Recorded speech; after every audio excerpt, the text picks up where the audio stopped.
How many times have you gone to see Papa Joe or Aunt Brenda only to hear them fall asleep in the lazy boy chair and just make all the noise? And maybe even ask yourself, could I sleep with that? Check it out. Do you lie awake at night listening to the sleeping person next to you sound something like a freight train roaring through your bedroom? I'm Jamie. I'm Jeff. And I'm Mickey. And I have separate rooms for exactly this reason. There is no sleeping with Jeff when he's snoring. Tired Jamie is the devil. I don't sleep, I'll kill him. Whew, what can I say? What's sleep got to do with it? We're already in chapter 7. So today we're going to talk about what is sleep divorce. Such a uncomfortable word when you think about the fact that most people get married to be married forever. Very few people are just playing with it.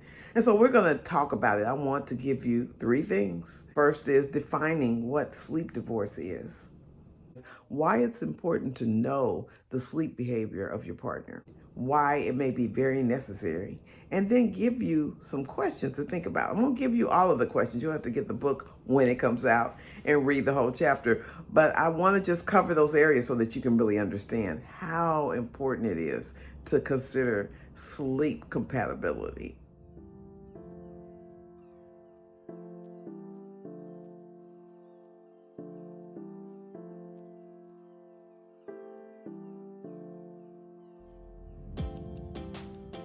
Nearly 1 in 4 married couples, according to the National Sleep Foundation, sleep separately, some of which do so to get a better night's sleep. I would define sleep divorce as a decision that a couple who love each other and desire to stay together, but yet they know sleeping together is really not compatible.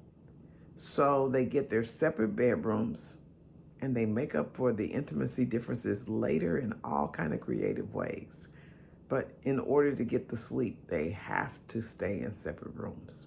You saw the man in there snoring and the lady saying, "Oh my goodness." And she said the first time she ever experienced that, she just did not know if she could do it.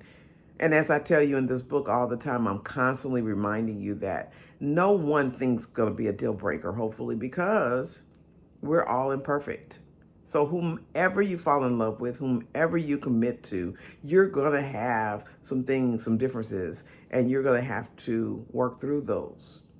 However, you have certain things you just can't live with. Sleep divorce is not for everybody, but over time, research has shown that more and more couples are needing to do that. And there's nothing wrong with it as long as you talk it out, as long as you check in on a regular basis. So the first one is why it's important to know the sleep behavior of your partner. Personal well-being. We need to get rest. And if we don't get rest because our partner is snoring, getting up a lot, or maybe the conditions, which we'll talk about later, are very opposite from what I need, then I'm waking up all night. We saw that in the video too. That's not cool. So it's going to be really important to make sure that we're healthy and we're happy and not grumpy because we didn't get a good night's sleep. So well-being is a big part of making sure that you know what your sleep habits are and if they're compatible or if we need a sleep divorce. So that brings relationship harmony. We'll have harmony if we have rest. Our bodies need rest. And it's one thing for us to disrupt ourselves. But if someone external to us is the reason why we can't get the rest, it's going to impact the relationship. Some of it may be very subtle. Sometimes the person may not even recognize that that's what they're doing, but it could build up resentment. So it's really important to make sure that your well-being is intact. And finally, quality time.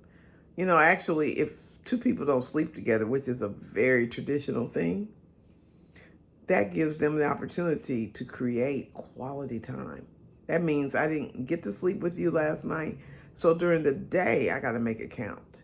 And who knows, that may increase the probability of pleasantry in the marriage because now I'm more intentional about making sure I get with you during the day. rather than just assuming that laying by you at night is sufficient intimacy. We can make love in this place. We can go do things together. We can make sure dinner is meaningful. There's so many different ways we can spend quality time. And that way it's a win-win. So making sure that the quality time counts. You've got reasons why we're different in how we manage our sleep. I may have a sleep preference. I may have a sleep disorder. And then I've got the tendency of being an early riser, which I'm going to call morning lark, or a night owl. You can have narcolepsy, sleep apnea, CPAP machine. They're getting better and better every day, but they're loud. And sometimes your partner simply can't psychologically handle wearing a mask. If you can't sleep through that, you've got to consider what some of the options are. And finally, preferences and sensitivities. These are variations of sleep that have to be considered. When I got married, I just assumed a good mattress was just a good mattress. But that's why they have Sleep Number today, because one person might want to have their dial at 25 and the other person might want to have theirs at 70. So when you get a bed and it's a regular mattress and you two have to sleep in it, what are the preferences? Firm or soft? Your room, how does it need to be lighted? Does it need to be completely dark with even darkened curtains? Or does it need to have the windows open and the sun coming through in the morning and the moon or the street lights coming in at night? Do you sleep with the window open or do you need it closed? Do you like heavy weighted blankets or do you need it to be like a spring bed, just very light?